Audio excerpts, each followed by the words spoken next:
Hello, everyone. Good evening. I'm back in the land of the living, i.e., I'm home. Yeah, so it's Thursday night. It's my mop-up show. Um, yeah, been travelling for the last 2 days, so to get stuff ready, it's been a bit difficult. However, mop-up we will do. So straight away, I'm just going to see. There's a few of you in here already. I presume that you've done your watch along and that your watch along went well. I think you did the second game. I don't think you did the first game, did you? I think you was on the second game. I know Barcelona won the first game. It's a Paris Saint-Germain 3-0. Bloody hell.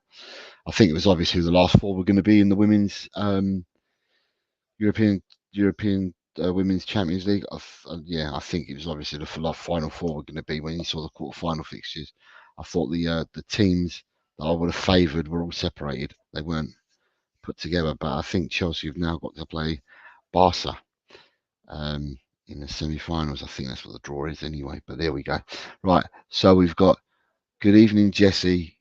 Good evening, Talk and Ball, Colin. Obviously, we're here earlier. Good evening, Graham. I hope you're well. Good evening, Danny. Good evening, Stu, who may have to shoot off or shut off. Good evening, Ryan.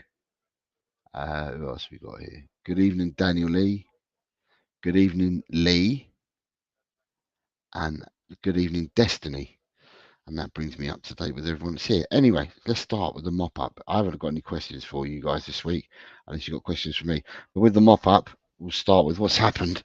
Well, the international week is over, isn't it? So we're going to get normality again because the football's now over, which is a welcome reprieve. It's nice to have football back. Good evening, Kuva. Good evening, Paul G. I hope you're all well. Yeah, so the international break's now gone, which means that we've got some proper football to look at. Not to say that international football's not proper, but friendlies aren't. So we've got some proper football to look at. What's happened in the world of Tottenham lately? These have probably been done and dusted on previous shows from other people that have been streaming for the last few days, although I haven't, but other people have. But in the world of Tottenham, you've got the planned 65-minute turn your back on the board at the game that's being planned at the moment. You also had the news, the long-awaited news, not that some time ago we knew that Tottenham were putting a plan to get a 30-story hotel, and now it's been approved. So that was approved this week. So a lot of stuff that's been done has been off the field and not really to do with Tottenham. The other thing is obviously the Richarlison vid that's been released in the last couple of days with regards to mental health, which has been a big thing that's been going on. And then you had Fabrizio Romano dropping the video to say that Tottenham will be looking for players, and he expected 3 or 4 supposedly, but they weren't going to be a superstar. They were going to be 3 or 4 players that would mould and play for the team, but not be a superstar, because that's the model that Tottenham want. So yeah, so that's basically the news. I mean, I heard what the panel was saying. I called Enid Blyton's 5 earlier on Talking Ball. I was on a train at the time. I'd be very disappointed, and I honestly would be really, really disappointed if we've brought all these people into the club people want Levy to stay away from the football side of it, yeah.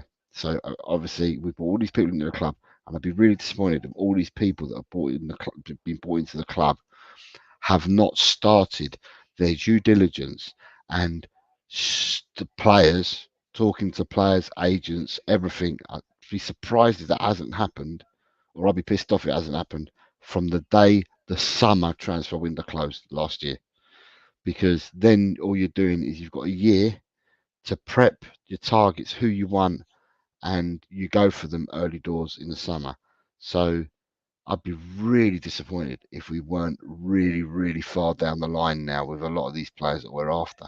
You would have an inkling whether they want to come to your club or not. One, do you want them? and two, whether they want to come to your club or not. You'd have these conversations with um, with agents saying, look, your player, is he available? And if he is, does he fancy coming? Just you'd have these conversations. Listen, if people don't think that this goes on, then you're as daft.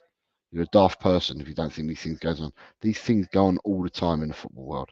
Um, and the other thing is that contrary to popular belief, you can tie up deals and you can announce transfers. Whether you can transfer people till the 1st of June is another matter, but you can announce transfers before the 1st of June. So you can get people tied up, but contracts tend to run till the do they run to the 1st of June? 31st of May. Yeah, you can get people in June, but prior to you can announce transfers before the transfer window opens, if that makes sense. So there's no reason why you couldn't go out there and start doing the work. And that's not just Tottenham, that's every club. But yeah, I'd be really disappointed. And then, Fabrizio Romano turning around and saying, um, in his exclusive, if you like, yeah, Tottenham will go for 3 or 4 players. Well, to me, no shit, Sherlock. If you look at the signings that we've made in the last three summer windows, in the last 3 seasons, we've bought in a minimum of 6 players. So to say that we're going for 3 or 4, to me, it's just like, you know, it's cheap, and it's very lazy journalism for me because yeah, it's obvious if we do roughly there or thereabouts 6 players every summer transfer window, or there or thereabouts, then 3 or 4 is going to be nothing, and it's a lower number. What I'm more concerned about, and I'm hoping this has also happened at the club, is that the players going the other way, going out of the club, that we're going to work hard on doing that as well, because it's equally important to get players out of the club as what it is to get players in. And we've already said, or I've said, and I keep beating about the drum about this, is that our numbers don't equal what we need. So we've got 5 players out at the moment on loan, and if you add them to the 25 in the squad already, that's 30. If you were to bring 6, that takes you up to 36. So really, if we're going to bring 6 players in, we need to get rid of 9, and that's providing that none of the under 21s qualify for full status in the squad this year. So I'm not too sure whether a doggy counts as full status. Someone like Dragusin, he's 22 already. Van der Ven's 22 already, but they probably already count. But people like a doggy and players like that, Saar, do we get away with it this year again for one more year because they were born by a certain date, or are they going to qualify and be part of the 25? So yeah, if you're looking at 25 players plus 5 out on loan, that's 30. And if you're looking at bringing in 6, that's 36 players. You've got to trim them by 9 just to make a squad of 25. And providing you haven't, the youngs have not gone over the 21 threshold and become a full-time squad member. So yeah, so there's a lot of work that needs to be going on in the background. And if that work hasn't begun already, then I think that we're not only us, anybody that hasn't done that work already going to be in big trouble. Um, Saying that, from when I've just gone bubbling on about that, what have I got? I've got some people that have made comments here. I'm using the wrong mouse. That's great. Lily White Lane's here. Robbie, good evening, mate. I hope you're well. Curls, good evening. I hope you're well. Daniel saying, to be honest, mate, I think the summer is harder to get deals done earlier. We got the Euros in the summer. Deals can be done, man. I mean, honestly, Dan, deals can be done. You don't have to. You can announce deals, and they don't get.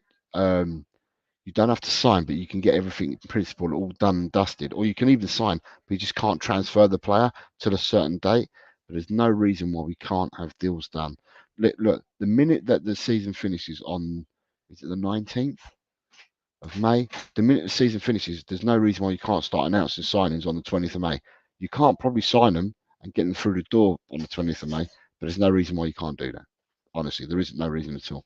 You can get a lot of stuff done early, and only get it done early if you've done your prep work in this year that we keep talking about leading up to it. There was an announcement, I don't know whether it's today or yesterday, there was another announcement from the club as well, that 3 of our scouts are being let go at the club. and one of them's been there for like donkey's years. But because we've gone down the data-driven model now, um, Langer he's restructuring his scouting network, and he got rid of three of the scouts at Tottenham to bring his own people that are going down this data-driven route. So to me, these people have been in place now since last. I don't know. Mung came in a bit later than he should have. Mung, so did Langer, but other people para-teaching that in the background. These people have been there. They were there at the end of last summer. So therefore, for me, work should have started the day that transfer window closed in the summer. It's obvious that some of the targets that you're looking for are going to be long aim targets, long term targets that you were never ever going to sign in the winter. So there's no point even going for them because that was never ever going to happen. But there should be targets that should have been set, and we should be looking to press the button really, really soon in the summer. But like I said, equally, it's easy enough for me to talk about. We need players coming in, but we need players going the other way. So, um, Danny says it's normally start of June or midway through. You can announce them at the start of June. Right, sorry. You can announce them any time before, but I think you can put pen to paper at the start of June. Right, so you can announce someone on the 20th of May, the day after the league finishes, the last game. You can announce someone. You can announce people before that as well, but you just can't sign them till the 1st of June. And I think that's the earliest that you could do, unless they're freeze. But yeah, 1st of June normally. Um, Graham is saying, I believe they will act hard and fast at the start of the window. There are too many distractions during the rest of the summer. Um,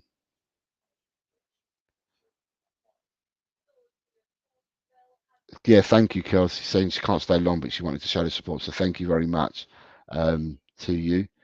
Colin's here. Good evening, Colin, as well. Um, Smithy is here, being his usual self. Yep, he's funny. Um,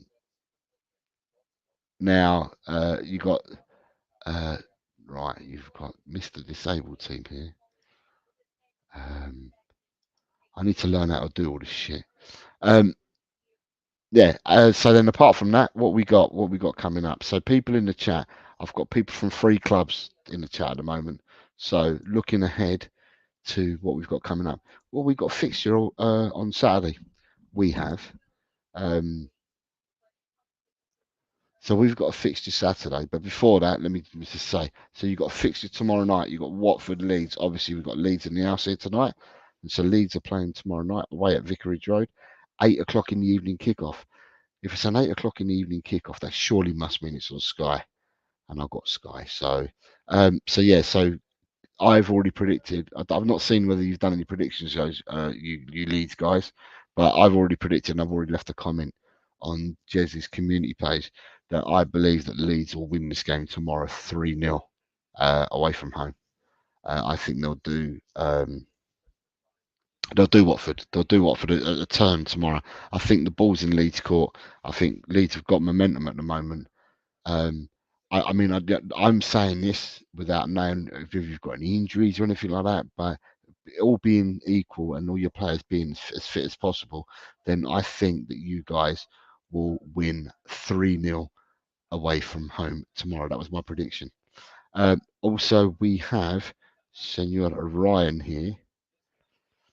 And Senor Ryan, they play at 5:30 on Saturday, and they're away to Villa. Um, I think that'll be a tough game at Villa. I'll be honest. I think it'll be a tough game. I think Wolves is a tough game for anybody. Um, is that sorry, Danny? Is that right? You could have four players out after the internationals. Who are the four players that you're going to have out? God, I didn't realise well, you'd be really unlucky if you've got four players out from the internationals. God, um, yeah, Wolves. Wolves are a match for anybody on their day, and I think they could give Villa a really tough game. And as far as I'm aware, who got sent off from Villa in the last game or against us? Oh, McGinn. Does McGinn serve one for that red because it's violent conduct? Does he get one or did he get a free game ban? Because if he got a free game ban, then McGinn definitely won't be playing against Wolves, will he? Um, Yeah, McGinn is out. He's saying that. Yeah, okay, Ryan said it is. So you got must have got three match ban then. Yeah, so you'll give them a good game. Um, Message to the wrong stream. No, it was to the right stream, Colin. I have Leeds to win. I think Leeds will win 3-0 away from home at Watford. That was my prediction. Um, and I'm going to stick with it. That's what I'm going for. And bearing in mind that I got the, did I get? No, I got the Leeds Millwall. I said that Leeds would win by 2 goals, but I had it as 3-1 rather than 2-0. So I'm going to stay on my track and I'm going to say 3-0 to Leeds. Um, so Ryan, Cunha's back. Is that because Cunha's been out a while? And if he's back, then obviously that don't half help Wolves in in their quest for points at Villa. And then, of course, for us Tottenham people, we've got Luton Town at home at 3 o'clock on Saturday. So you've got 1, 2, 3, 4, 5, 6, 7. There's 8 matches in the Premiership on Saturday, and there's 2 matches on Sunday. So just to remind people that tomorrow is a prediction show. Um, and that'll be a dual stream tomorrow, I think, the prediction show. And then when we do the prediction show tomorrow, that will cover the games for Saturday and Sunday. On Easter Monday, we will give the results out. And at the same time that we give the results out, as soon as we've done that, we're then going to do a predictions for midweek because there's games on Tuesday, Wednesday, and Thursday. When they're finished on Friday, we will give the scores out and then do the predictions for next weekend as well. So it's going to be quite a tight turnaround. And I don't know whether the Tottenham supporters here are aware, Smithy. I don't know whether you're meant to be going to the Forest game, but the Forest game is now not Monday week at 8 o'clock in the evening. It's now been pushed back to Sunday at 6 or 7 o'clock in the evening because apparently there will be trains running uh, from London back up to Nottingham because we've got Forest at home. Um, so yeah, so that's been announced today that they've changed the game. They brought it forward by a day, so that was due to be on Sky 8 o'clock in the evening Monday Night Football. So I'm presuming if they brought it back a day and they've made it 7 o'clock in the evening on a Sunday or 6 p.m. in the evening on a Sunday, I'm presuming it's going to be for television as well, so it'll be on Sky again. Um, so yeah, so I'm not sure whether Smithy, you're at that game, so you're aware, Smithy, that the game's changed, it's been brought forward by a day. Um, right. So Danny's telling me you got Ruta, Nonto, Gruev, and Roberts could all be out. Did they all go on international duty, or were these guys out injured before then? To lose 4 people to international duty, that's a rough call. I mean, there's not many teams I've ever heard that have lost 4 players due to international duty. That's a lot. That's a lot of players.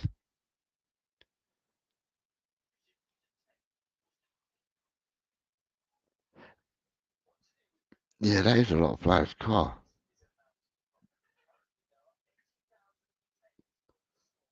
Root had a hernia up, and the rest was international duty. Okay, so losing 3 players to international duty, that's still a lot. If they are going to be out, that is because obviously they'll have late calls and that, won't they?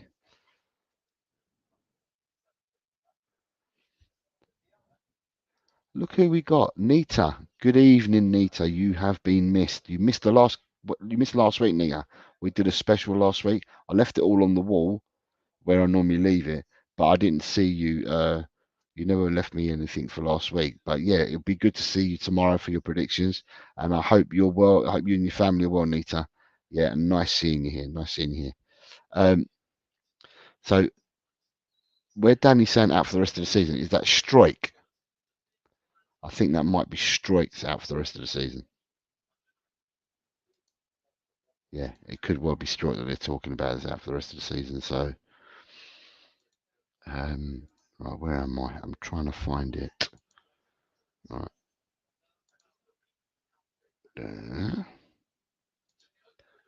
let me see. It's down this one. Right, got it. Found it now. Yeah, so that's what's happening there then. Um,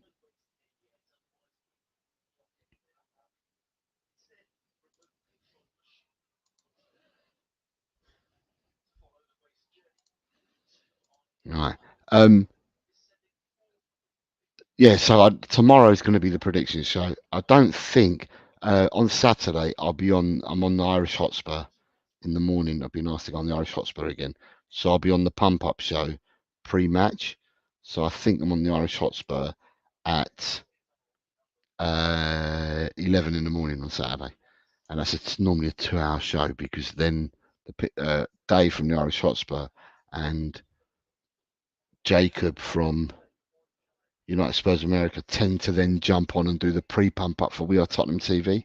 So I think it's going to be a 2 hour show. It normally is a 2 hour show. Sometimes it goes on slightly longer, but I'm on that on Saturday. But also as well for the Irish Hotspur as a content creator, I do the we do the match predictions, and my match prediction I sent it in on Tuesday. Obviously, I didn't know nothing about the internationals. I knew nothing. There's no press conference till Friday, but we had to do them early, and I've already predicted my score for the match. The only way that my score changes tomorrow when we do predictions is if I hear something different at from the press conference tomorrow. Otherwise, my score's locked in already because I've already done a prediction on it. So yeah, so I don't know whether that's come out yet, but if not, then you'll hear my prediction tomorrow. It's either you hear my prediction tomorrow or you see it come out on the Irish Hotspur because, as I said, content creators we normally do it. Um, the pressers tomorrow, Lee. Yeah, the pressers tends to be in the afternoon. They start doing pressers at about 12:30, and they go up until 2 o'clock. So you've got half 12, you've got 1 o'clock, so half ones, and the last set of pressers are done at 2 o'clock, and they do it in some sort of an order. So we'll get to find out tomorrow what the score is. I'm hoping tomorrow that we get told that Mickey van der Ven has come through the 3 weeks he's had, um, has come through free of anything, and he starts for me Dragusin, and it's only for me. And I know we all played, we played really poorly in our last game, but I felt Dragusin was out of position a few times. Now it could have been because of the way that we were caught and the way that the game was being played, but I'd feel much more confident, and I don't mean to be I don't want to be negative with Dragusin, but I'd feel much more confident if I had Mickey van der Ven at the back, because Mickey van der Ven is what he is. Um, and playing against Luton, although Luton are not, Luton are really, really, really, really good at home, right? They're really, really good at home, Luton, and I'll give anyone a game at Kenilworth Road.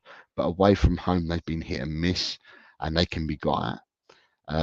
And for me, I would love to have VDV in the team because I felt that when we played Luton, although we beat them 1-0, and I think we had a man sent off, if I remember rightly, and we beat them 1-0 away, I felt that the front three from Luton have given our defenders the hardest game out of anyone all season. Their front three were so quick. They had Og- Ogbene, I think his name was. The guy who's out injured at the moment. They're three. There's three guys, and I think Carlton Morris played from up front that night as well. But their front three were absolutely so quick and so rapid, and I felt that their players, their three forwards, their three attackers, were the ones that were the quickest that we faced this season. And I'm not going on stats. I'm just going on my memory, like from watching the games on the eyes and that. They were like the quickest players that we played against our defence, and so therefore I would like to. I'd be more confident for my prediction. I'd be more confident Mickey van der Ven plays. Um, so yeah, so it remains to be seen if he plays. If he plays, then I'm comfortable with my prediction, and I don't have to worry about anywhere else because we've got enough midfielders to put three into midfield. We've got enough people attackers to put three into the attack, but in the defence we have round pegs for round holes. And if our round pegs for round holes are all available, then we're locked in, and then I'm happy. Um, yeah, these two, Ronnie. Yeah, you're right. Let me just come down to Ronnie in a second. Um, so uh, Stu saying to us that Van de Ven is a massive to how Ainge plays football. Yeah, Smithy's saying that VDV has been training Jose, so hopefully he's all good for Saturday. But Ronnie's saying the rumours are VDV will be safe for the West Ham game. See, for the West Ham game, Ronnie, they're playing with Thingy up front now, aren't they? With Mikel Antonio. And for me, I'd rather play VDV on Saturday. And then if you're going to have to save VDV for a game, I'd rather put Dragusin up against Antonio because Dragusin wants the rough and tumble.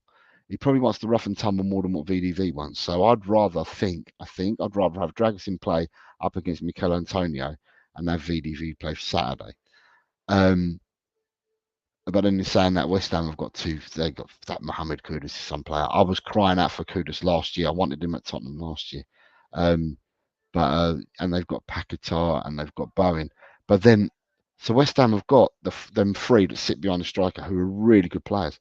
But then I don't rate any of the rest of the team. I don't think their goalkeeper's that good. I don't think their defence is anything inspiring. And their midfield, I don't rate their midfield at all. Souček, who's been playing, I don't even Alvarez, who plays beside him. Alvarez looks half decent, but I don't rate Souček. I think Souček's been found out. He did well for a couple of years for West Ham, but I think he's been found out, and I don't rate him that much anymore. And Ward-Prowse, I don't know what's happening there, but he's fallen like a stone in the ocean because he hardly gets a game now. So, but Ronnie's saying as well should be all right without VDV against Luton at home. I know I'm not disagreeing, Ronnie, but I think if you can only play one game, I'd rather VDV against Luton and put Dragusin up against Antonio for West Ham. Ryan G says he thinks there's going to be goals galore. Ronnie's saying that Luton have 10 players out injured. Graham is confirming it was Biss that was sent off in the first game. Good evening, Bobby. How are you, Bobby? I hope you're well, mate. I hope you and the family are good. Nice to see you here. Smithy's saying, be positive, Jose. Easy 4-0 for us. Richie hat trick. Aye. Ronnie's saying that Luton don't give up easy for you. And they don't, Danny. But Luton are so hard to play against at home. When they're at home at Kenilworth Road, they've been a match for everybody that they've played against. They've not gone out and got slaughtered week in, week out. But away from home, it's a different kettle of fish. Away from home, I'm not saying they've been slaughtered, but they're a different proposition away from home. So, I mean, it'd be interesting to see what Luton have done. Let me just check that as I'm going through. Let me see what Luton have done.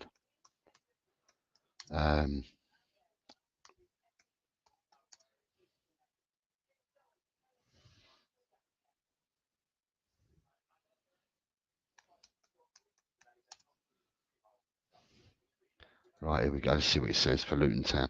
I mean, I might be completely wrong in what I'm saying. Right, so we'll go back to the start of the season when they were playing. So what have they done since the start of the season? Away from home, I'm going to look at only. So their first game. Right, so they opened up playing.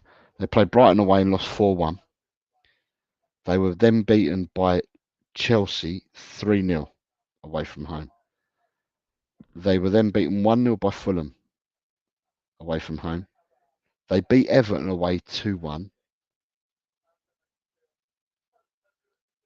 They drew Tool at Forest. They were beaten 3-1 by Villa. They were beaten 1-0 by Man United. They were beaten 3-1 by Brentford. Sheffield United. They beat Sheffield United 3-2. They drew away at Burnley 1-1. They drew 4-4 at Newcastle. They got beaten by Liverpool 4-1. They've drawn away at Palace 1-0. They were beaten by Bournemouth 4-3. And that was the game that Luton Town were 3-0 up and Bournemouth scored 4 in the second half. So that's the score. So when you look at them home and away, two different beasts. But two of them forwards that I was talking about that really did impress me They really did impress me, the front three for Luton when we played them at their place. They're out injured. There he is. He's got it there. Look, Ronnie's saying that Elijah Adebayo and Chezi Ogbene are out injured. So it was them two and Carlton Morris. It was down the middle. They're the three that had against us, and they really caused our defenders problems, as I said. Um, Nita's saying, Jose, my feet haven't touched the ground over the last couple of months, but things are okay, thanks. I'm glad to hear it, Nita. I'm glad to hear it. Well, I'm glad you're here tonight and that you're commenting, Nita. It's nice to have you. Um, one of the OGs, Nita, so it's nice to have you back. Swim Master, good evening, Swim Master. Says, I wouldn't be surprised if drag starts and VDV comes on during the second half. Ease him back in. Um, Destiny, you can go and have your dinner. You don't have to watch me. Family time's more important than watching an old man like me, you know. So, but there we go. Other Spurs injury news. Richarlison, I doubt, with a knee causing concern. Right, so Richarlison went out with Brazil. He never played 1 minute, I don't think. I think he was an unused sub in both games. But the reports from the Brazil camp were that he was training. So yeah, we'll have to wait and see on that. But um, I mean, personally, I saw what they were saying, that what the Enid Blyton mob was saying on Talkable earlier, and for me, I want pure pace to play tomorrow. So Richarlison can't play; he's not pure pace for me. I want pure pace tomorrow. I'd like to see Werner, Johnson, and Son start the game. I want to see pure pace, pure attack pace running at Luton. I don't want to see. Um, I'm not one that wanted to see Richarlison start tomorrow. I didn't want to see Kulu start tomorrow. I wanted pure pace. Uh, in the six tomorrow, it's got to be either Højbjerg or Bentancur for me. And you play Sarr if he's fit, because Sarr is another one who's unused sub for Mali. Senegal, sorry, Senegal. Bissouma has actually been at the club for 2 weeks because Mali didn't even select him this time round. I mean, I was looking last night and the night before. Some of the Tottenham players that were playing for their countries either didn't play or got minimal amount of minutes. The only player that I think's played both the games and played the full 90 minutes in both the games is Sonny. I think Sonny played both the games, but everyone else has either missed a game or got very little minutes. So, with that being said, normally what tends to happen is they have a recovery day when they come back to Tottenham from international duty because they would have played 2 games. But according to reports, because they haven't played the minutes for 2 games and they haven't played something that many minutes, instead of having a recovery day, they've come straight back into training. And I'm going to say that that's only a good thing. If you're training straight away, I think that's a good thing. But it'll be, the proof will be in the pudding, not what Jose says. The proof will be on the pudding if we go out and do what we're meant to do on the pitch on Saturday. Um, Destiny is already coming in early. So Destiny, is this your prediction for tomorrow when we do the predictions? He's going for 3-1 to Spurs. He says that we can't keep a clean sheet even against Luton, I bet. Who else we got here? Swim Master is saying, not much rest and recovery between our next 3 games. West Ham by far the hardest match. Need our best players fit on the ball for all matches, but especially West Ham as it's their cup final. Yeah, we've lost out because instead of having 3 games in 9 days, because it would have been Saturday, Tuesday, Monday, now that they've brought the game forward to Sunday, it's going to be 3 games in 8 days because we're playing Saturday, Tuesday, and Sunday. But at the end of the day, other teams have got to do it. So let's have a look. Right, I've got 2 questions I'm starring. Right, have we got any more? Good point. So Ronnie said I would pick Vicario, Porro, Romero, Radu, Adogi, PH, Sarr, Madders, Johnson, Son, Werner. I think that's more or less the team that I said as well, Ronnie. I think pace kills, and I'd like to see pace tomorrow. I want to see pace. I want us to go at it from minute 1, and I want us to fucking frighten the shit out of them, and be on the front foot and just attack them, attack them, attack them, attack them till you can't attack them anymore. Because the one thing I was going to say, I heard the conversations that were being said earlier on Talking Ball about the Werner and Johnson, and people were saying that Rob start Johnson over Werner. Well, I'll just remind people, Johnson only played 70 minutes in the big game against Poland. He played 70 minutes. He tired out. He tired out. And if he's tiring out for Wales, he's tiring out for us. I can't understand. And I don't know what it is because he's a young enough man and he's so quick and stuff like that. His fitness levels obviously ain't in the right place at the moment because, yeah, as I said, he only played 70 minutes against Poland the other night. And if memory serves me right, and I ain't got my phone in front of me, I think he came off in the first game against Finland as well. I don't think he finished that game either. Let me have a look. I don't think he did.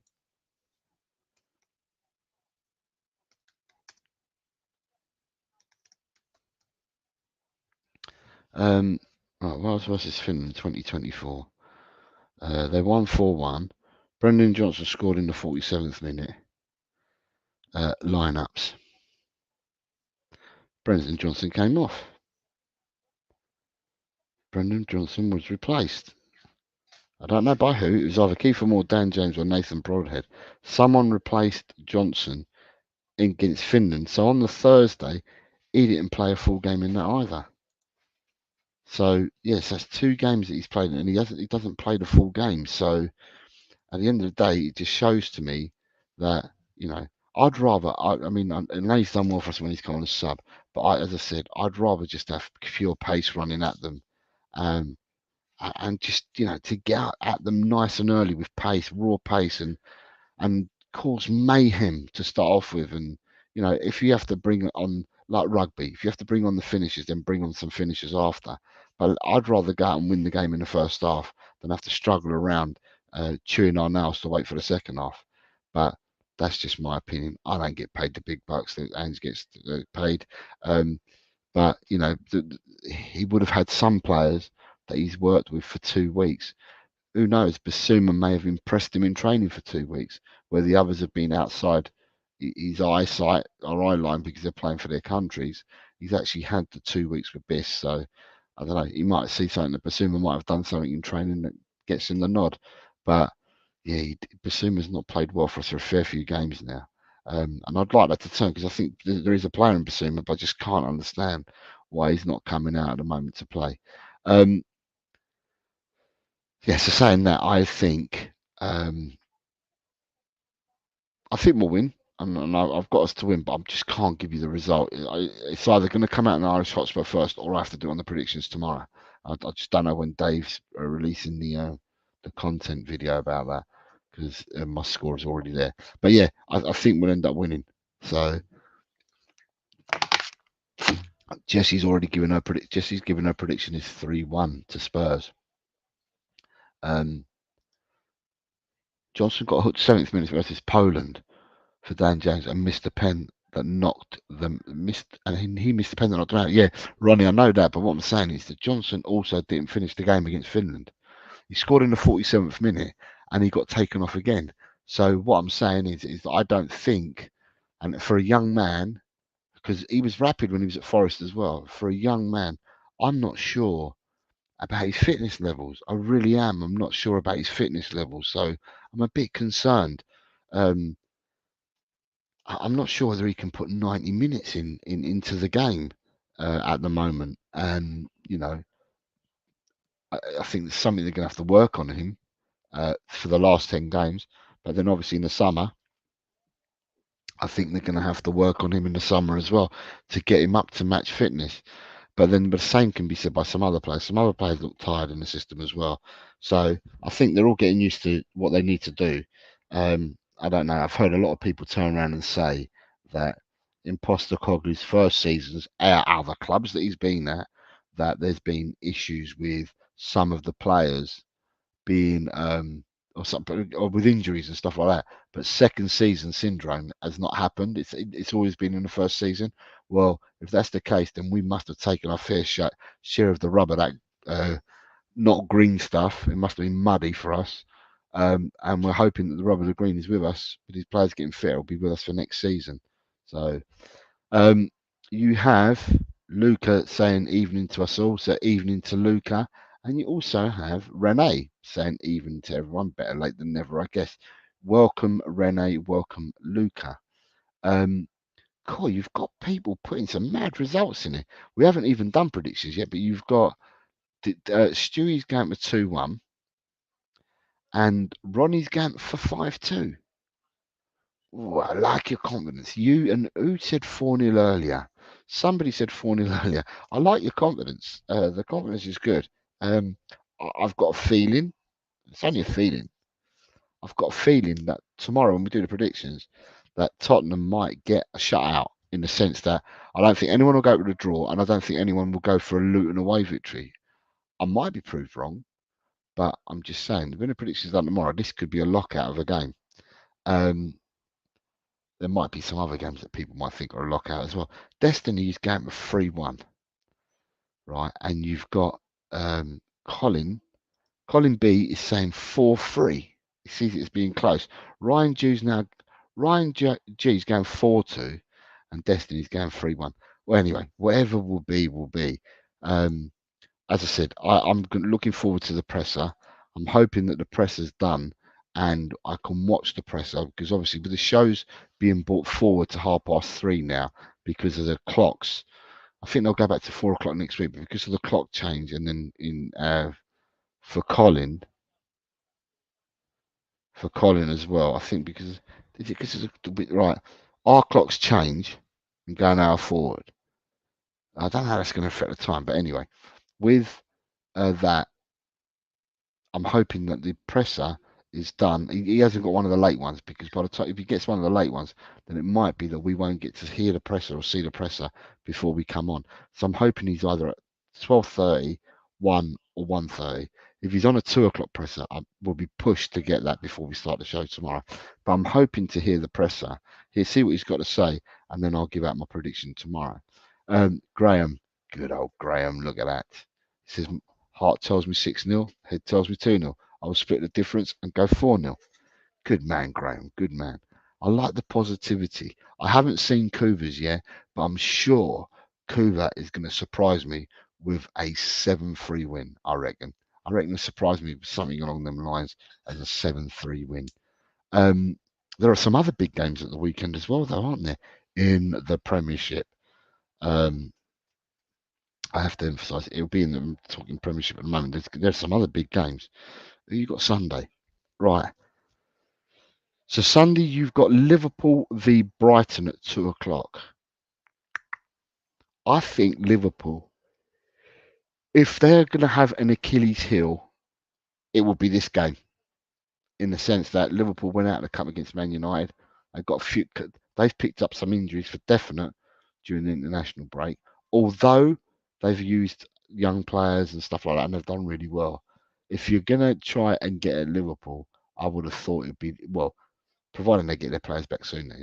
I would have thought this week might be the chance for Brighton to go at them because Brighton had a horrendous injury list, a bit like us back a few months ago.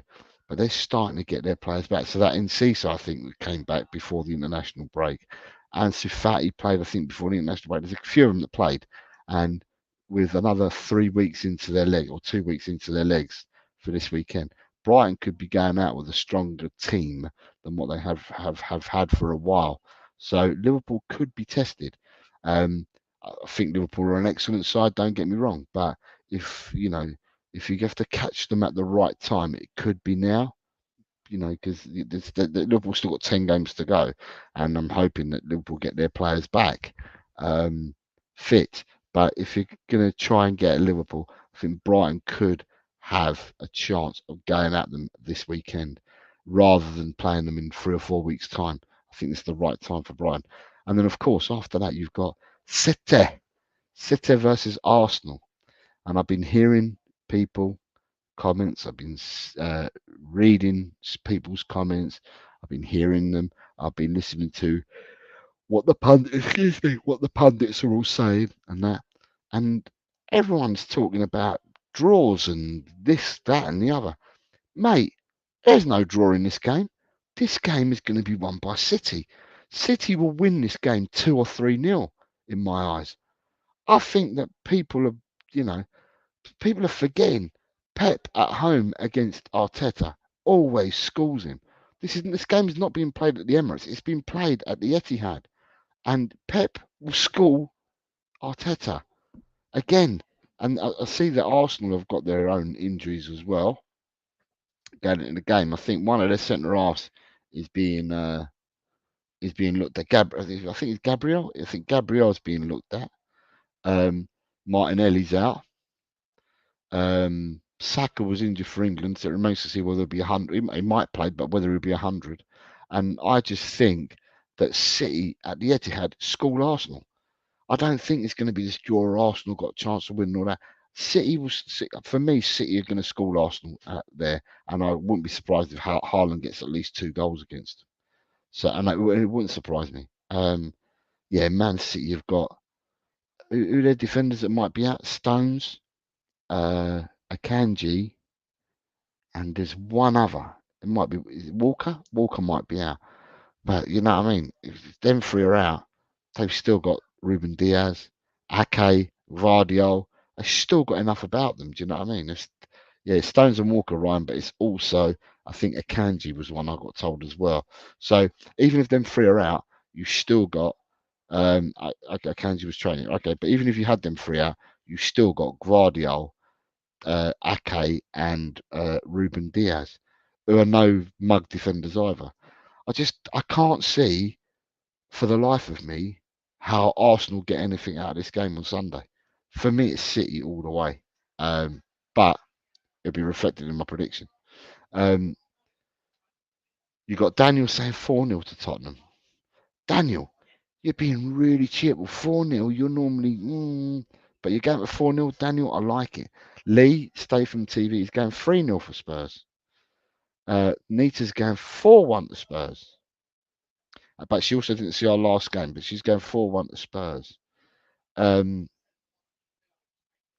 Graham is saying City will humble Arsenal. And then he's also Destiny saying the oil boys, yeah, the oil boys will be too strong. 4-1 at home to City. Ryan's hoping that City absolutely smash Arsenal. I might be wrong here, people, and I might be wrong, but I can't see a world on Sunday where City don't get anything other than a victory against Arsenal. I can't see it. I mean, things would have to go drastically wrong for City not to fucking beat Arsenal at the Etihad. Um, and as I said, this ain't. We're not talking about playing at the Etihad. Again, I keep repeating, they're playing at City, so it's not at the Etihad. Anyway, Nita's thinks it's going to be a draw. That'll be reflected in your scores tomorrow, then, Nita. The other games on Saturday. So the early game is Newcastle versus West Ham United, which is going to be a tough game. So Newcastle having to get up an early kickoff, so they're going to have to travel all the way to the northeast on Saturday morning for a 12:30 kickoff. And um, I'm hoping that it goes to the home team, and that they give that West Ham have travelling up there and that they give them, they give them a good beating and demoralise them for when we play them on Tuesday. Bournemouth Everton, interesting game. Two teams that definitely need a result. Definitely both need a result.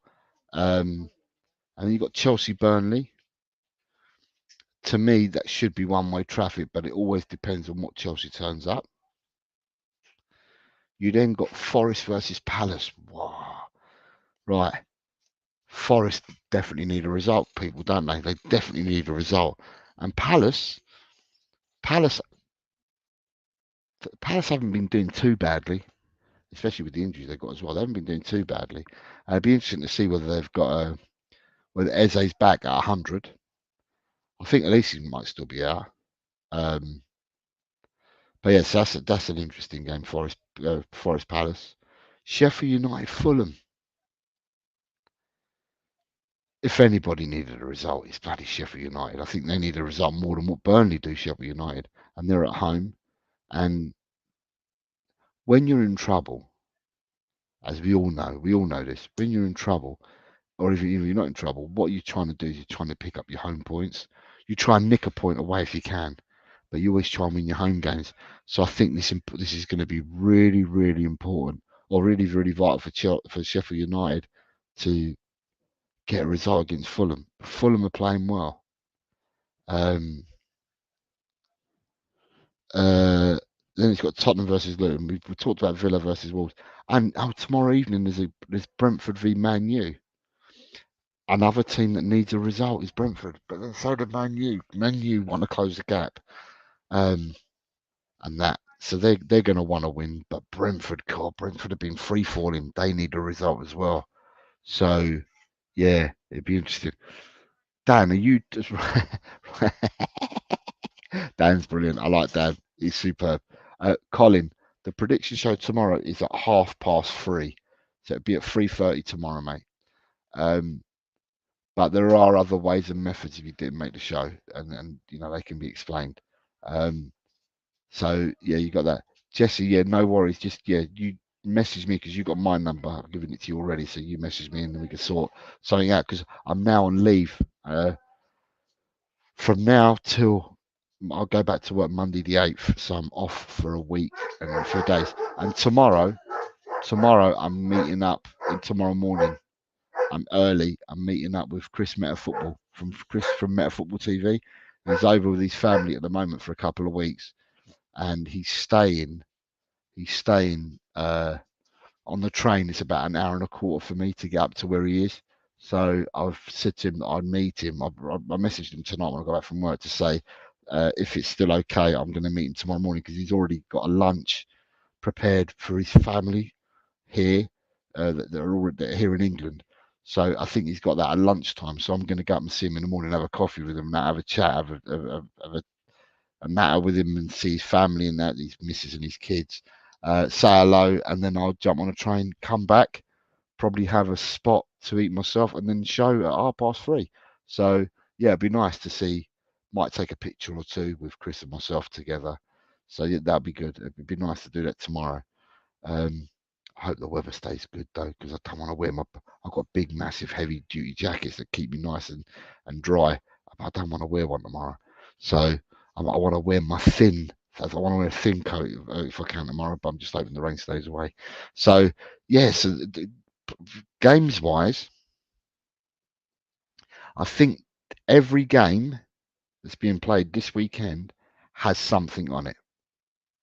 So you've got Newcastle, West Ham. Newcastle want to close the gap for European places. West Ham would just want to get a victory for momentum. So there's something in that game. Bournemouth, Everton. There's something in that game. They both need a win. There's something in that game for both.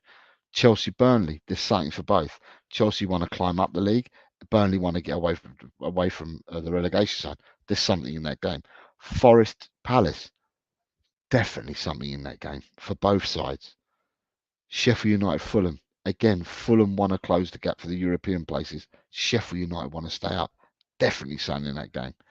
Tottenham Hotspur versus Luton Town. Tottenham want to go to Tottenham want to climb as high as possible in the league, I would have thought. And Luton Town want to get away from relegation. And then you've got Villa versus Wolves. Both teams, at the moment, Villa are harbouring ambition of the Champions League. Wolves are harbouring ambition of Europe. So that's going to be an important game as well. And then you've got Brentford versus Man United. Brentford have been the team that have been in freefall, and Brentford want to pick up points to get away from the free falling, because every season you normally get a team that does free fall, and sometimes they don't even make it. And Brentford have been that team up until now. Brentford are the team that have been free falling, and obviously Man United want to get in Europe. So again, there's something in the game as well there. And then Sunday, you've got Liverpool Brighton. So you've got Liverpool wanting to, they're chasing the league title. And then you've got Brighton that want to finish in the European spots. They've gone out of Europe to Ajax. They're really cheesed off down here on the south coast, Brighton, and they want to play European football again. They've had a taste of it this year, and Brighton want more of that. So, and the only way that they can do it is in the league because they're out of everything else. So in the league, they can only do it by making up points. So, and I said it ain't gonna, I don't think it'd be an easy game at Liverpool, but Brighton, Liverpool, there's something on that. And then Man City, Arsenal to finish the weekend. Well, there's something on that, isn't there, for definite? Um, apart from fighting for league titles, there's bragging rights. It's master versus apprentice, and so there's going to be bragging rights there. So yeah, so this week in the Premiership will be really, really interesting, and I'm looking forward to tomorrow to see what you guys and girls put in as your predictions. I think 10, 10 tough games this weekend where a lot's on the line in every game.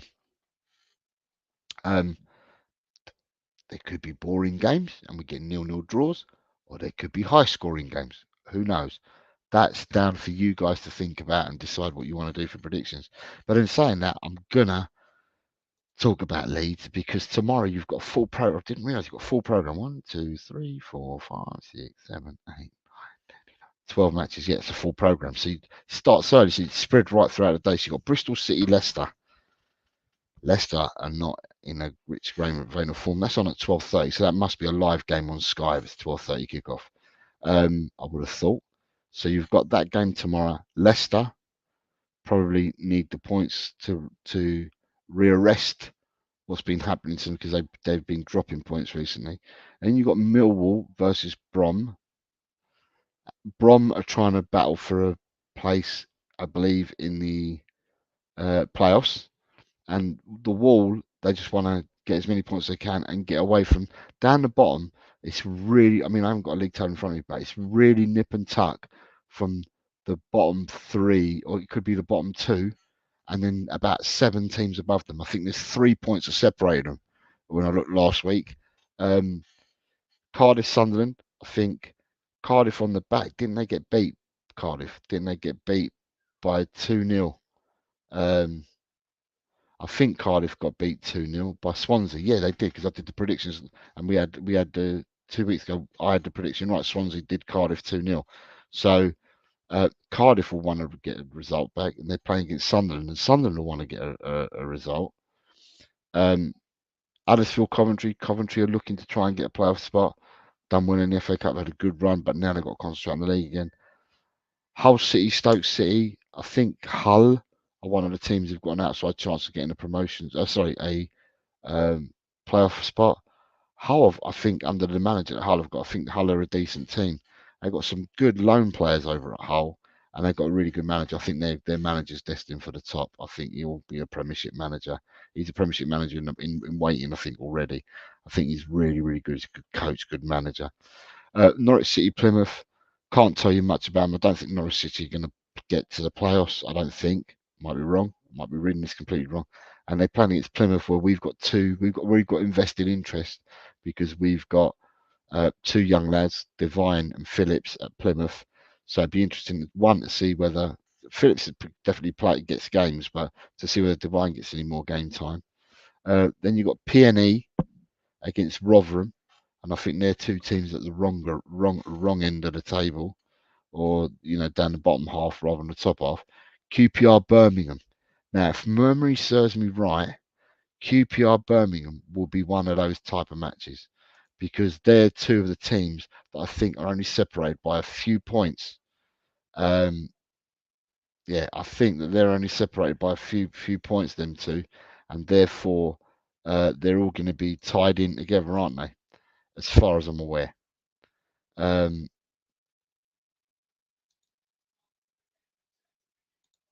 sure they're tied in that. Middle of the tables. Sky Bet Championship, right? So QPR versus Birmingham, right? So QPR Birmingham, there's 1 point between them, and they're 4th from bottom and 5th from bottom, right? So I think Rotherham are cut adrift. Rotherham have got 20 points. I think Rotherham are cut adrift. But then if I look here, you've got Sheffield Wednesday and 2nd from bottom on 38. Huddersfield 3rd from bottom on 39.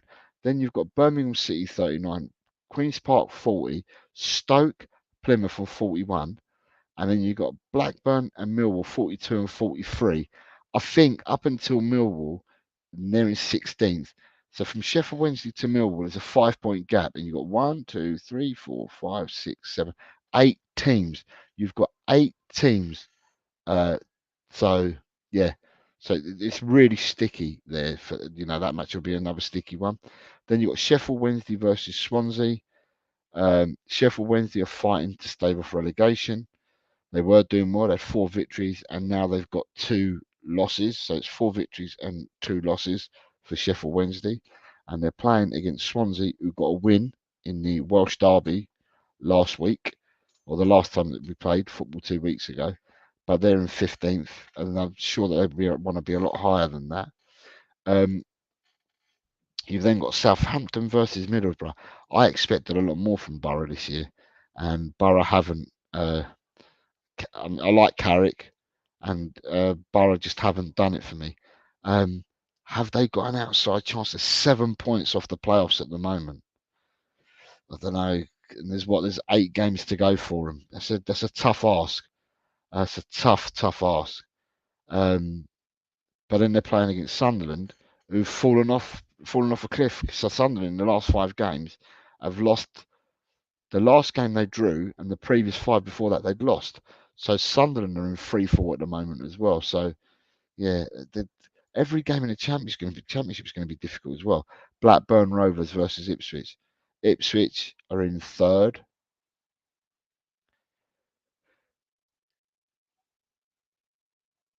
Yeah, Ipswich are in third place, and they're away at Blackburn. And Blackburn are down. They're one of the ones that are fighting. They're 3 points above relegation. Blackburn haven't been winning games. In the last 6, they've lost 1 and drawn 5. So Blackburn seem to be like a draw expert, or have been a draw expert. Um, so yeah, it's going to be a tough game for Blackburn at home against Ipswich. But I suppose you Leeds guys want Blackburn to do you a turn and beat Ipswich. I suppose you Leeds guys as well want Bristol City to do you a turn and do Leicester City as well. So yeah, there are a lot of games in the Championship that mean something to a lot of people. And of course, at 8 o'clock, you've got Watford and the mighty Leeds. Which I said, for me, I can see Leeds winning that 3-0. So, but there we go. Right. So, um, here we go. Right. Who we got here? Starred questions. Right. I've got 2 questions that I'm going to do. Question 1 is from Graham. It says, keep, bench, and sell. Lager, cider, bitter. Fucking hell. It's difficult because it depends on if you're asking Jose when he was 20 or Jose at his age now. Yeah. Or in between. There's a 30 odd year gap there, so or in between. I'd say by looking at this, I'm probably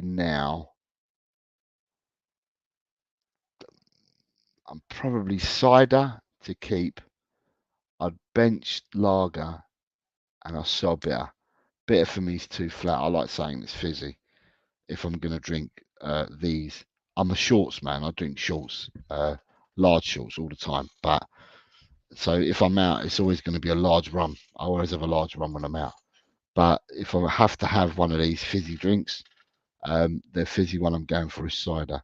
So I like a fruit cider. I used to like Strongbow dark fruits. I like Scrumpy and stuff like that.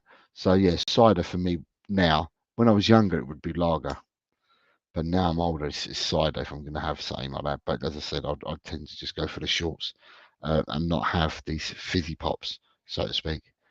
So that's me. I don't know what the crowd think, but I think that by looking at this, you might have a different look at here. Um, yes, Stu, it's a busy weekend of fixtures. Good evening, Leeds Angels. How are you, mate? I hope you're well. Nice to see you. Nice to see you. Jono, UK's here. We don't want Blackburn to win, do we, Jess? No, we don't want Blackburn. You do want Blackburn to win.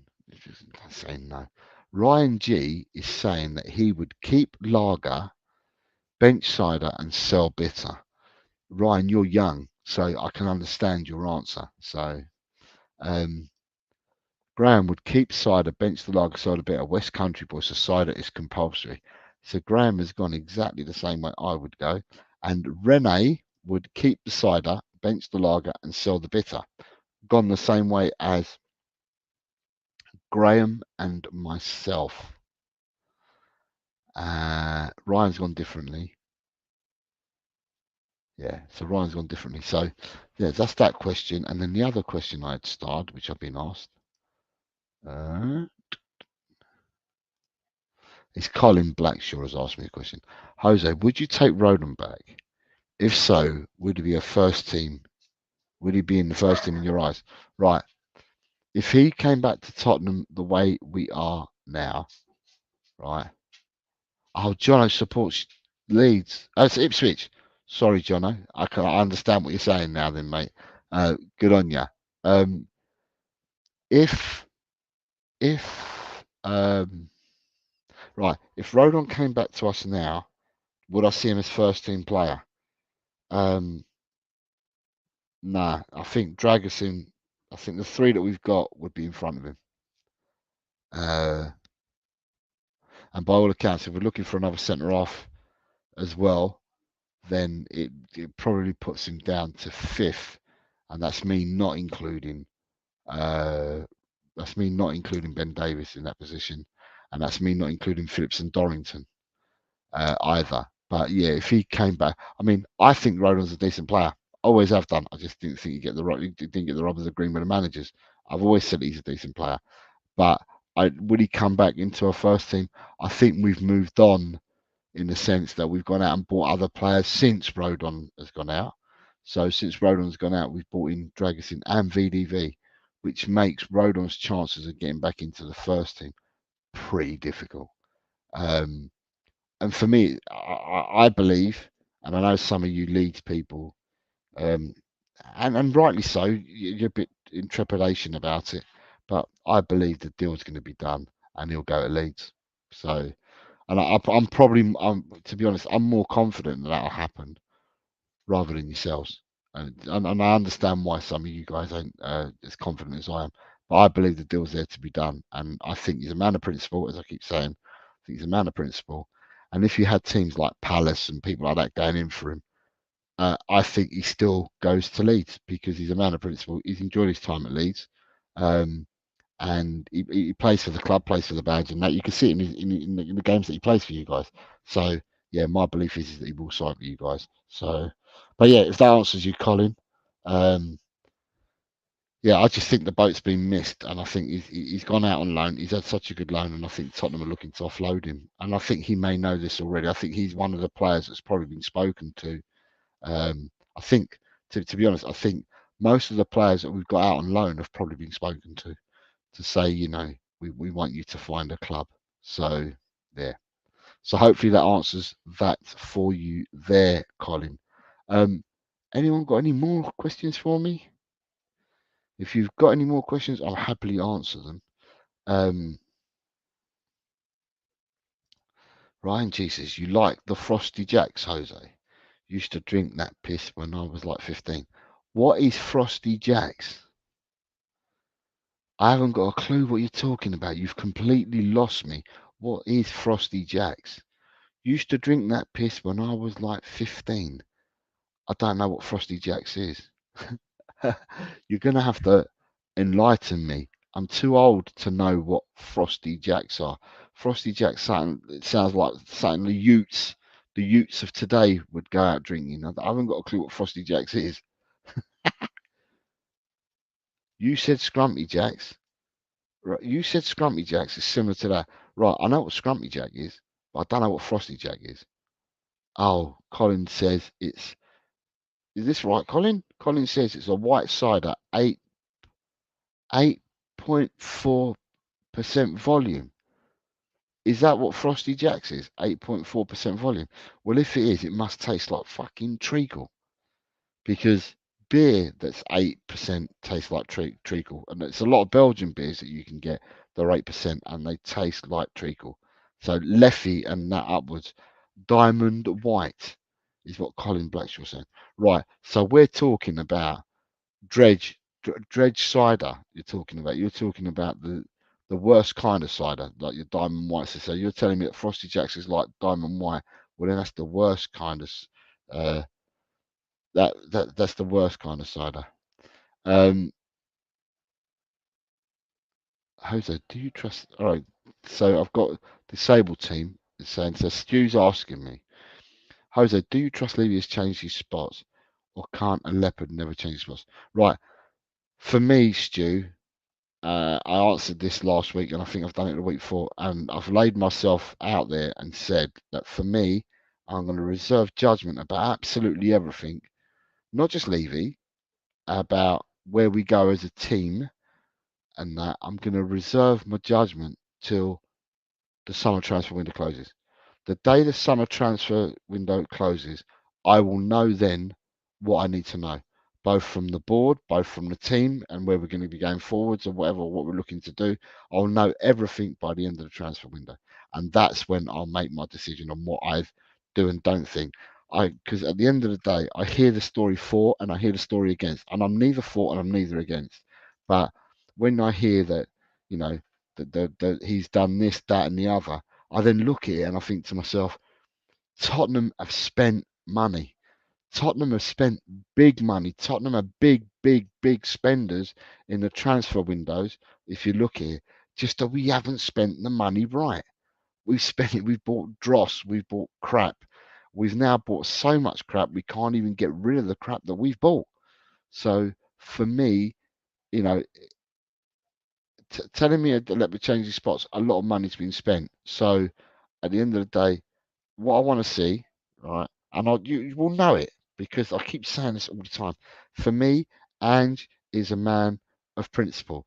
And if Ange doesn't get what he wants and he feels that he's not being backed, i.e., for the players that he wants to fit his system and that, if they're just going to keep giving him players that they want to get and they're not going to fit his system, I believe that Ange is a man of principle and Ange will walk. Ange won't have to be pushed. He will walk. He'll just say, "This is enough. I've had enough of this. This is fucking shit. It's not what I signed up to do."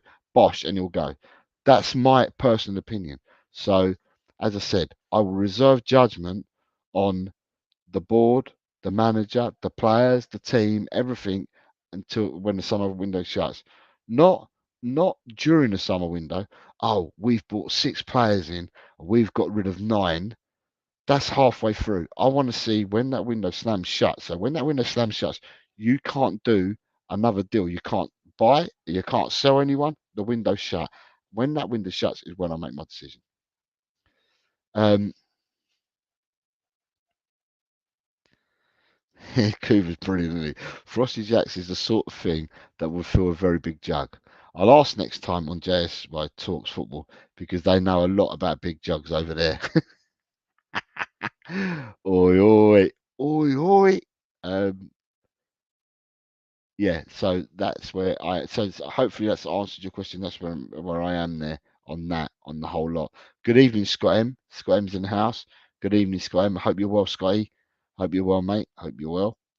Um, Destiny 5. Ange might walk, but Tottenham is the biggest job of his life, so can't see him walking to Destiny. Let me tell you something, right?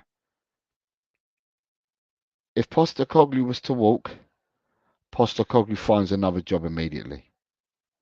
Whether it be in the Premiership, whether it be in Italy, whether it be in Spain, he will get a job straight away. He's made an impression already, right, in the 7 months that he's been here, that other clubs want and would take Ange on. There's no doubt about it. Ange walks, he gets another job.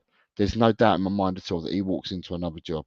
Wherever that job may be, he walks into another job. Yeah, I don't see Ange leaving Tottenham if he walks and going to somewhere like Austria or somewhere like Japan again. I don't see that happening. I see him going straight into a job in one of the top 5 leagues. Don't know what club for, but in the top 5 leagues. That's my personal opinion on the matter. Um, right, Graham's asking me, Vespa or Lambretta? I'm not a bike person, man. I used to have, fucking hell, I'm going to show my age again now. So 38. 38 years ago, I had a Suzuki 125 GT twin cam motorbike, and I broke my ankles 3 times on them. Twice I broke my right ankle, and once I broke my left ankle. And after the third break, I never ever got back on a motorbike again. So I'm not really a bike person. I was when I was a youngster. I used to like driving Ducatis in Spain. I drive the Ducatis, the fucking hell. They weren't speedway bikes, but they were Ducatis, and you go on rough terrain in them and all that, and they had the high mud guards and whatever. But so therefore, I was more that type of bike rider than fucking one of these, you know, traditional Vespa or Lambrettas. Um, but if I had to pick one, I'd probably go for the Lambretta rather than the Vespa. But you wouldn't. That's because you're telling me to go for one. I wouldn't sit on them. I wouldn't drive them. They weren't my type of bike. But I'm gonna have to say Lambretta. Um, Nita's agreeing with me. I'm not quite sure what you agree with me, Nita, but I'm glad you do. It means we're on the same wavelength. Um, so John, are you asking who are you asking the question to about would you like Kieran McKenna when we lose him eventually? Oh, Nita, you're agreeing with me about Ange. Okay, yeah, fair enough. I understand now. So, John, are you asking the question of me, or are you asking the question of the Leeds supporters or the Wolves supporters in here? Who are you asking the question of? Is it me that you're asking? Because for me, Spurs, okay. Kieran McKenna used to be at Tottenham as a kid, I think. He's a youngster at Tottenham. Kieran McKenna's doing a good job at Leeds. Um, for me personally, out of the youngs that are coming through in the Championship at the moment, the young managers, I think the one that's got all the clamour at the moment and everyone's waxing lyrical about, and is a future Premiership manager in the making at the moment, is the manager at Hull. I think he's the one that people are really, really looking at. So yeah, so at the end of the day, McKenna's a good manager. Don't get me wrong. But the one that they're all waxing lyrical about is the manager from Hull. He's the one that people are waxing lyrical and saying that he's a Premiership manager in waiting. So um, personally, I don't want to lose Ange Postecoglou. I think Postecoglou's onto something. I like what Postecoglou does. Um, I like what he's done before. I like what he's trying to do. I can see where he's trying to get to, and at the end of the day, we'll know whether we're any nearer and any clearer to getting what we want um, next season. So next season, at the start of next season, we'll see the way that that the team shapes up, what players we may bring in, who we get rid of, see how the team shapes up and how they're playing their football next season. Um, yeah, I don't want to lose him. I think to myself, with all the crap that we've handed out to fans and dealt with, and what we've had for the last 4 years, we certainly had a rough 4 years since Pochettino left. We've had a rough time, and with that rough time that we've had, I want to see some stability. So uh, I think that safe to say, and I know anything can happen, but it's safe to say that the manager that we have at the moment in Ange will see the season out at least. So we've got a manager for the first time in 5 years has seen a season out. So it's been a whole season, but I want him to do more. He signed a 4-year contract. Um, I have belief that he'll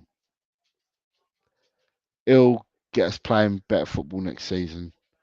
Um, he's got the mentality, he's got the drive for it, and I just hope that we don't end up dicking him about. That's what I hope. I don't dig him about. So, would I rather have Kieran McKenna's a decent chap, but I'd still rather have Postecoglou at the club, and I want him to be here for the next 4 years. Now, whether that means that Kieran McKenna gets a Premiership move before then, I mean, who knows? If he goes up with Ipswich, then he doesn't need to find another Premiership club, does he?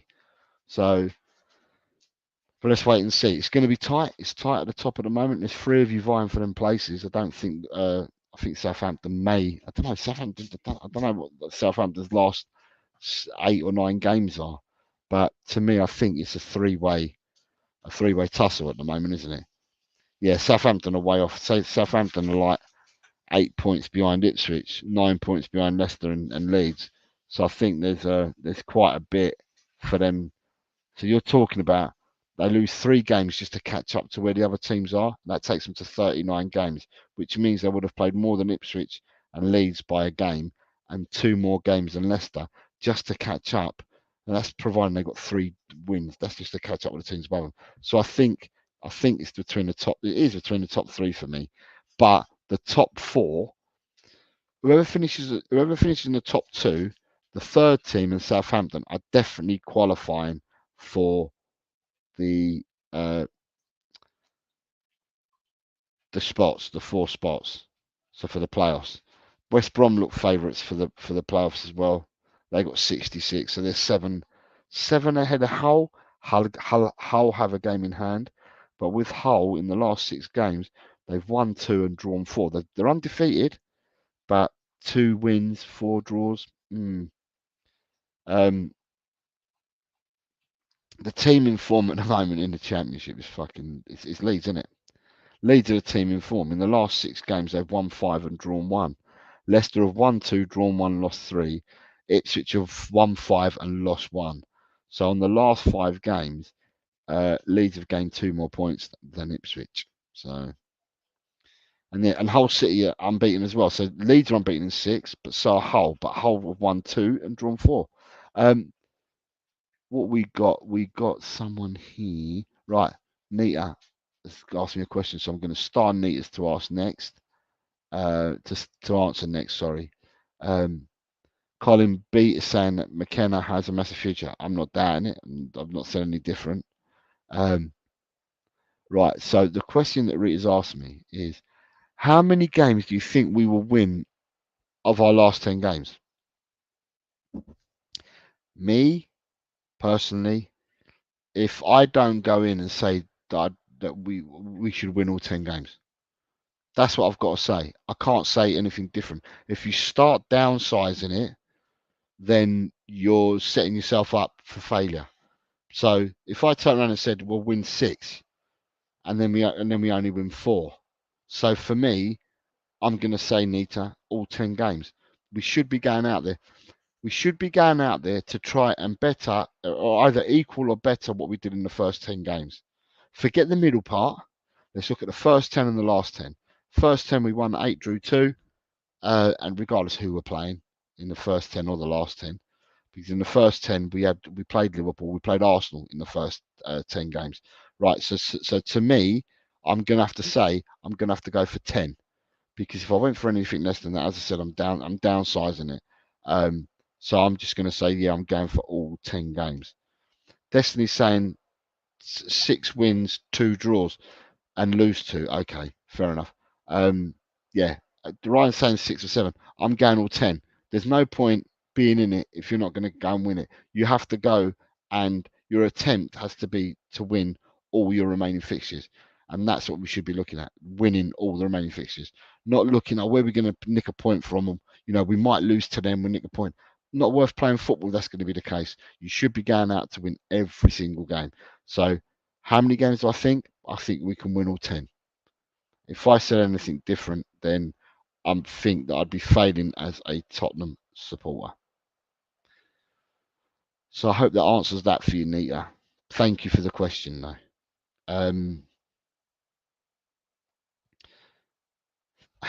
Cheers, Kuva. Kuva's it. Kuva said it more eloquent than what I did. He says, spot on, Jose, all 10 or don't bother. Graham is saying 30 points incoming, plus we should get an extra 4 points for FFP. And Coover says, and we're definitely winning the quad next season. Well, we're going to have to be in it to win it. Yeah, I'm in it to win it. So I'll know whether excuse me, I'll know whether we're up for the quad by the end of the transfer window. That's when I'll know we're up for the quad or not.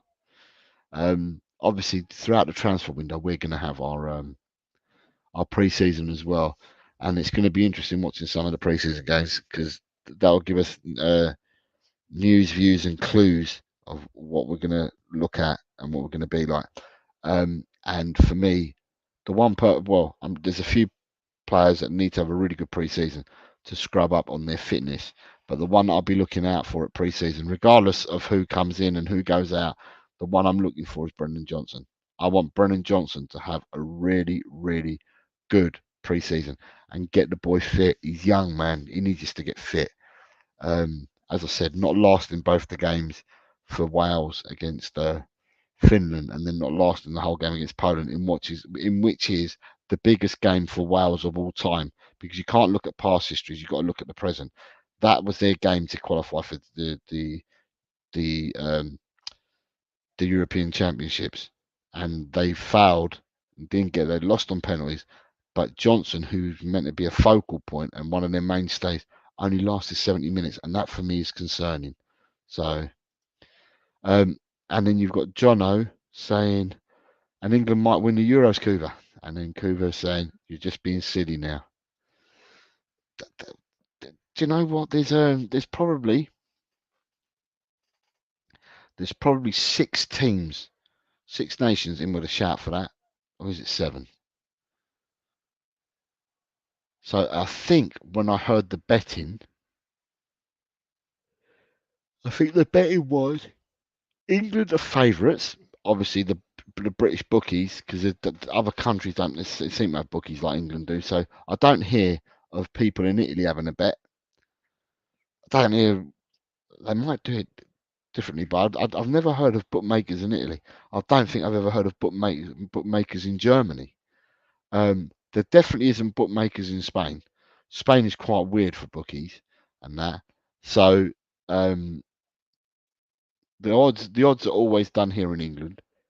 And I think the odds that I heard the other day were England were favourites, and I think second favourites were Germany. Third favourites were France, Spain, Portugal, and there was no mention of Holland. There was no mention of Italy and teams like that. But it's quite a weird one because to me, and I think some of you in the chat will remember all this, but to me, I remember the good old days when there was a World Cup or European Championships, if you want it.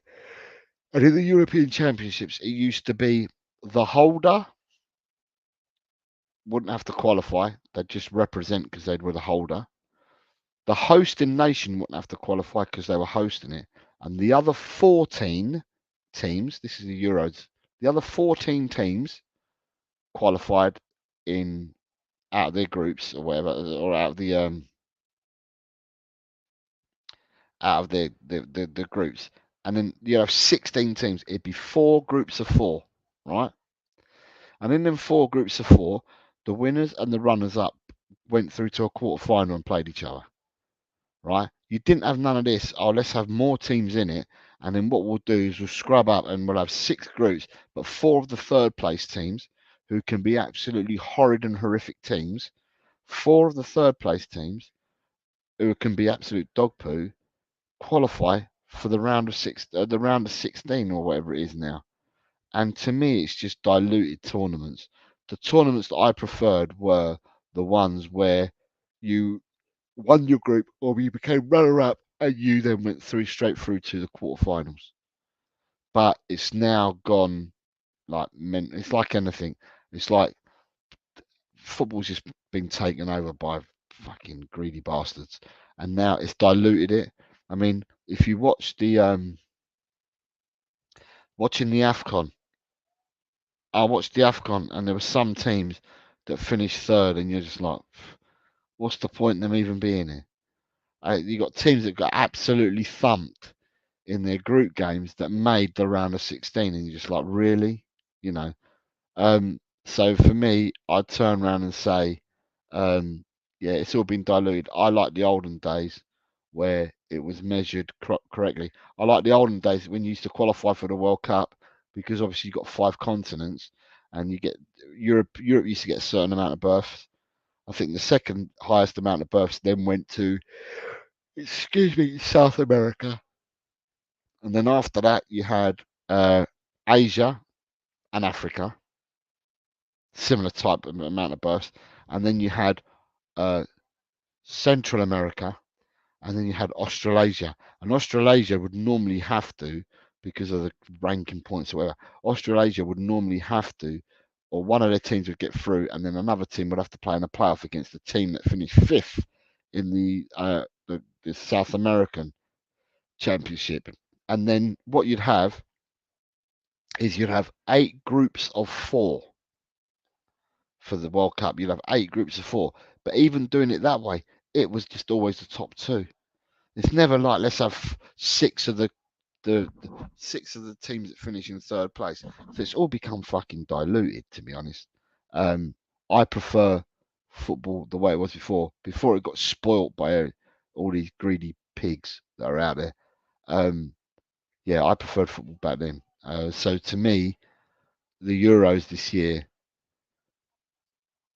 I don't like the way it's set up. I'd rather, like I said, and I said this somewhere on another stream, I'd rather, excuse me, you put all the names into a hat, sorry, all the numbers into a hat, or all the names of the teams into a hat, and just draw them out. So anyone can meet anyone. Instead of pairing up, yeah, let's put all these people as seed ones, all these people as seed twos up to seed 6, and then just pick a ball out and just stick them in the group. And then do. I'd rather see some really really tasty games. So for me, if the balls came out in such a way where England, France, Germany, and Spain were all in the same group of 6, and I had 2 lesser teams, but then 4 got drawn out. Just they just happened to get drawn out. I prefer to watch that group and the games in that group and to see who gets out of that group rather than what is going to be staple of spoon-fed teams that are going to get through because they're kept away from each other. So, and back in the olden days, there was much more of that. So there were great nations that weren't qualifying for World Cups back then. England, how many times, if I remember rightly, England didn't qualify for the '74 World Cup. I remember watching England not qualify for the '78 World Cup because they beat by Italy 2-0, right, and didn't qualify for the '78 World Cup. England qualified for '82, qualified for '86, qualified for '90, didn't qualify for '94. They qualified for not everyone thereafter they've qualified, but big nations like England weren't qualifying for World Cups, right? Because it was done in that way that big countries wouldn't make it or didn't make it because they're paired against each other. Now it's just you know, it's just not worth the paper it's written on. I just think it's a load of crap and a load of But anyway, it's enough of that shit. Um, talking ball, Colin, my man, Colin is around here. Uh, big, big up RL TRL and LTEL work sucks ass. So you're having a really good day then, mate. I was hoping you'd have a good day, but you're having a really good day. And good evening to Jordan. Jordan, our man from Liverpool. Hi, Jordan. I hope you're well, mate. I hope you're well. Um, oh, you got Mourinho. Sorry, you got Jono saying Mourinho was good at Porto and first stint at Chelsea. His style of play from then on bores you to death. There's many managers that certain managers, um, certain managers now, um, they only suit certain leagues, is what I'm going to say. Because Mourinho doesn't turn into a bad manager overnight. Conte doesn't turn into a bad manager overnight. They just suit certain leagues, I'm not sure whether Conte will ever manage again in the Premiership. I'm not sure whether Mourinho would manage again in the Premiership. I think Conte will definitely find a home again in Italy, and Mourinho, it remains to be seen. I think if Mourinho doesn't get a job, if Mourinho doesn't get a job quite quickly in the summer, I then think Mourinho's then destined to become an international manager. And you got it divides Portuguese people because some Portuguese people want him as the manager, and the other part of the Portuguese people don't want him as their national manager. So it remains to be seen. But as I said, if he doesn't get a job by the end of this summer in one of the top 5 leagues and that, although I don't think he'll come to England, but if he doesn't get a job in the summer, I think he'll go on to become an international manager because the Euros would have been finished in the summer. And obviously, you know that some of the bigger nations end up getting rid of their managers because they've either performed badly or they didn't get the desired results in a tournament like this. And then, yeah, it'll end up happening that I think he'll go and become an international manager. Um, excuse me, God. Right. Colin is saying, I'm talking to a real methy guy who says he's been hacked. Uh, and then he says, no one is hacking these people. There's a hot box, temperature hot, and that to him indicates a hacker. And what's Jordan saying? Jordan saying, I can't wait for me and you to do a Liverpool Tottenham preview, Jose. Yeah, but Jordan, it'd be really unfair because you secretly like Tottenham. So it'd be really unfair because I don't secretly like Liverpool. I'm joking, Jordan. I'm joking before you start coming at me. I'm joking. I'm joking. But you are a secret Tottenham fan. But you're not the only one. You're not the only one that's a secret Tottenham fan. Uh, there's a few people I'm starting to think are secret Tottenham fans. All right. But I will say to you that Mia is a secret Liverpool fan. That I'll tell you. You can get that one for nothing from me. Mia is a secret Liverpool fan. Um, talking ball again. Oh my God, talking about cameras in TVs. Well, Cole, you're a techie guy. You keep telling me that's what you do as your job. You're a techie guy. So if you're a techie guy, you're gonna have to talk to this guy about his tech.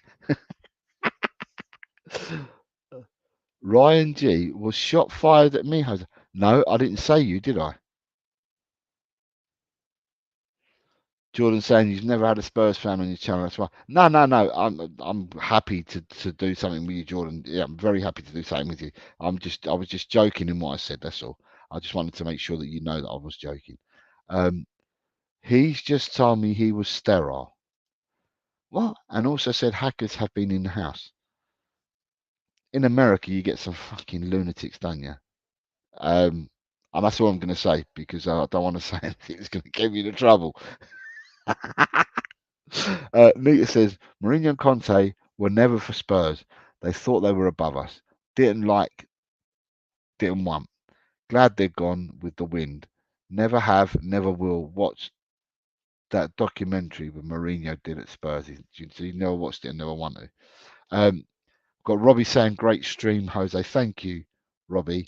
I've been gassing on me jacks, going at it for an hour and 40 minutes, and I am going to have to wrap it up soon because, as I said earlier, I will be going to meet Chris Meta Football and his family tomorrow morning. Going to go and have a coffee with them up where they're staying, and then come back, have a spot of lunch, and then do the prediction show tomorrow. So yes, the predictions back tomorrow, 3:30. We're back on the gravy train. We're back with the Premiership games, and yeah, so that'll be dual stream tomorrow. I think we're doing the watch along on Saturday. Yeah, I think we're doing the watch along for the Tottenham Luton game on Saturday, and then Sunday, got no plans, and then Monday, I'm going to be doing the predictions results and then prediction results on Monday in the show, and then straight from the prediction results, we're going to go straight into the predictions for Tuesday, Wednesday, and Thursday's games. And then on Friday next week, be given the results for them ones, and then doing the predictions for the weekend coming up. So because there's midweek games, it's going to be 3 sets of predictions. It's going to be tomorrow, Monday, and then next Friday. So hopefully you can join us for that and get your predictions in. And I wish everyone good luck. And then apart from that, um, I'm off for a whole week. As of today, I'm off, and I'm happy to go and help out any channel. Excuse me. I'm happy to go and help out on any channel. I'm on, like I said, I'm on Saturday at 11 o'clock. I'm on the pump up for the Irish Hotspur. So that'll be at least 2 hours of that before I even do the watch along later on in the day. So if people can get over to the Irish Hotspur on Saturday, it'd be good. But I'll plug in his show tomorrow anyway. Um, right, Nita's saying she was pure kissing her teeth. I was giving it when we had them at our club. Uh, Lily White is saying big up Bobby, Jess, Ryan, Nita, and everyone else in the chat. Um, Jordan is saying to me, big news, Jose, Xabi Alonso turned down Liverpool. That doesn't surprise me, Jordan, because he's really happy where he is at Leverkusen, and the easier move for him would be Bayern Munich if he's going to leave Leverkusen, only because he's done the job in Germany, and therefore for him, if he wasn't going to stay at Leverkusen, then it would be easier for him to transfer to someone like Bayern because he's already managed in the German league. Pulling him out of Leverkusen and taking him to Liverpool to manage in the Premier, he hasn't done it yet. So, and he's very raw as a manager. He's only been a manager for a couple of seasons, and a good manager at that. But he's only done a couple of seasons. Um, so it doesn't surprise me. I think he'll stay at Leverkusen, or if he's going to go, I think it's easier for him to go to Bayern than to come to England. But we'll wait and see. Wait and see. Um, Graham says, "Cheers, Jose. Catch you tomorrow for the predictions." Um, yeah, Lily White Lane. Yeah, sub to Lily White Lane if you haven't done so already. I'm so shit. I haven't put any links up. Um, I'm knackered, but sorry, it's my fault. Um, but yeah, sub to Robbie at Lily White Lane. Sub to everyone. There's loads of people who've got channels in. There's loads of you that are mods. I've added some more mods tonight whilst we've been on the show. And then you've got Jono saying, "Night all, good luck to all your teams except Leeds." Jono, if you're interested and you want to enter the predictions league, mate, we do it at 3:30 on Fridays, and you can enter. It doesn't matter that you're late; you can enter, and we do the predictions for the Premiership games, and you end up scoring 3 points if you get the absolute correct score correctly. But if you get the score wrong, but you've gone for the right team to win, or you went for a draw, but the draw was different to what you went for, you score a point, and then each week you do it, you end up racking points. So we've got 88 people currently playing at the moment, which is really, really good. I want to see if I can get it to 100. So if you wanted to join tomorrow, you're more than welcome to do so. It's dual streamed on both Talk and Ball and LTL Cockerel. So you're more than welcome to enter, sir. Talk and Ball, I finally got off. I finally got him off the phone. Maybe I'll do a show of my work conversations. Talking Ball saying that he's 11 subs away. He wants to get to his 1K. Wants to get to his 1K. And I want him to get to his 1K. Once he gets to his 1K, my job is done. My job is done. And then I can start concentrating on other things. Not that I'm not stepping away from Talking Ball, but I can concentrate on my own channel as well. But I want to get Talking Ball to 1,000. Destiny 5 says, anyone that goes in after Klopp is dangerous. Best to wait a few years. Good move for Alonso. Nita is saying, thanks, Jose, and thanks to all in the chat. Come on, you Spurs. Yeah, Nita, it'll be good to see you again tomorrow, my darling. And I'm glad that you and the family are well, that you've already told me tonight in the chat. And that's splendid to hear. So well done. Jesse's sub to Lily White Lane. And Renee saying, Jono, Leeds fixing to win the whole thing. Um, Knew that would stir you up, Renee. Hope you're well. Right, John, I remember what I said. If you want to enter tomorrow, you're more than welcome to do so. With that, there's no more in the chat. No more questions. So what we'll do is I'm gonna end it there. I'm gonna thank you all for coming on tonight and for listening to an old man chat for a while. And yeah, thank you for all your comments as well. And thank you for your support. You guys are great. And thank you. And what I'm going to say is in the last week or so, we've had Jesse, and it's been brilliant watching the support that Jesse is it's not only myself, but Jesse and her people, and they're a really tight knit clan over there, have been helping and following other people in the Tottenham community. And likewise, a lot of people in the Tottenham community are now following Jesse, which is growing Jesse's channel. So I would ask people that haven't done so already, go over and sub as well to Jesse Talks Football.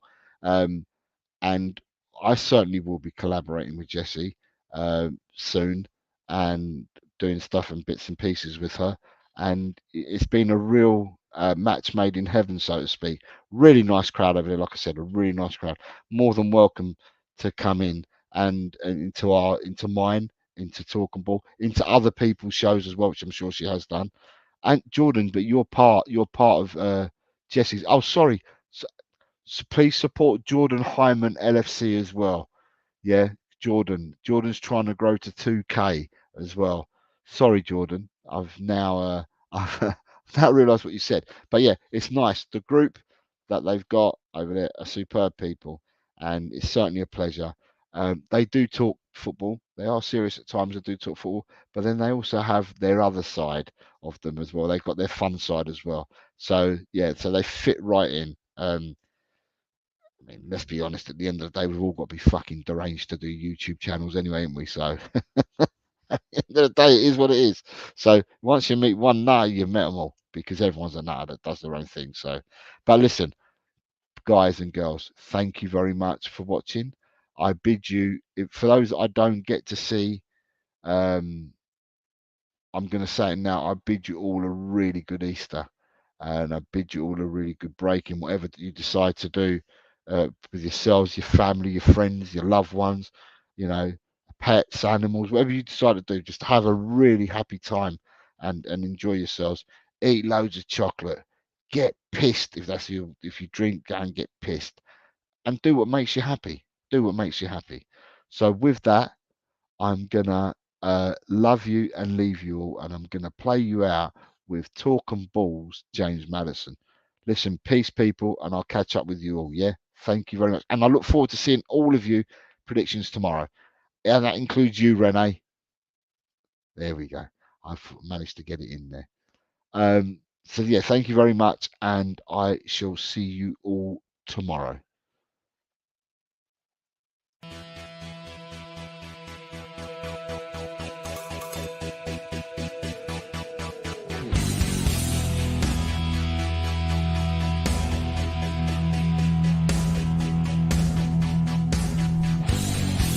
My team has got James Madison. James Madison is what we need. Whoa, thank God we got James Madison. This kid plays ball like you would never believe. Whoa.